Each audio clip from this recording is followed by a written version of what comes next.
It's finally over. It's finally over. I mean, there's no anger. I mean, there's nothing but joy right now.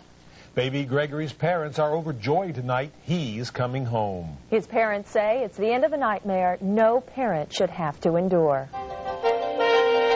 This is the News Channel 5 10 o'clock report. Hello, everyone. I'm Brett Lee. And I'm Chris Clark. Thanks so much for joining us. Topping our news, baby Gregory has been in the middle of a 19-month custody battle. But tonight, a judge ordered him to be reunited with his parents. Baby Gregory has been in state custody since 1993, when doctors at Vanderbilt diagnosed him as a victim of abuse. His parents had always said they were innocent. They even kidnapped their son to get a second opinion. And the Bryant Bruce's efforts finally paid off after a day-long hearing in Clarksville.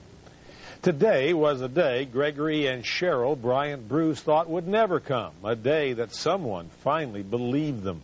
Today, a Clarksville judge ruled in their favor. News Channel 5 Scott Couch was there when the decision came down. Scott, I imagine this was a very happy moment for the Bryant Bruces. Chris, a very happy moment and the end to a very long, long journey. The purpose of today's hearing was to allow doctors from Eggleston University Hospital down in Atlanta to offer their feelings, what they found about his condition when they examined him earlier this year, and their feelings as to whether or not he was abused. They testified that the greater likelihood was that baby Gregory's injuries were the result of a rare liver disease called Alagille syndrome and not abuse. That testimony was enough to convince a judge to send the baby home. For Greg and Cheryl Bryant Bruce, their trip to the Montgomery County Courthouse Monday was the beginning to the end of a 19-month nightmare. It began when the state took custody of their infant son, Gregory, after doctors at Vanderbilt said internal bleeding was the result of child abuse.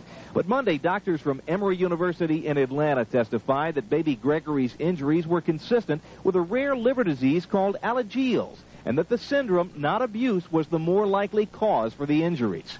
That testimony was enough to convince a circuit judge here in Clarksville that baby Gregory should go home.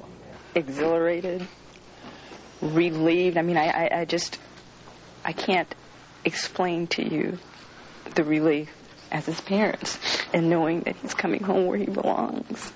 It's everyone's worst nightmare. I mean, I can't believe I survived it. There were times when I didn't think I'd get beyond these enormous circumstances, but... The Bryant Bruces say their case should motivate parents who are wrongly accused, but they wouldn't discuss possible legal action against the state. Their attorney called the judge's decision courageous. And we're not suggesting that this vitiates the wrong, but for him in this setting to make this recognition we think is very significant.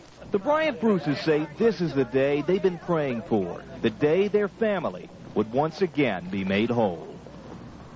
Attorneys for the State Department of Human Services left the court without making any comment today. Chris, baby Gregory is likely with his parents now. They said as soon as they left the courthouse they were going to see him. They are expected to head back to Atlanta in the Georgia area probably as early as tomorrow.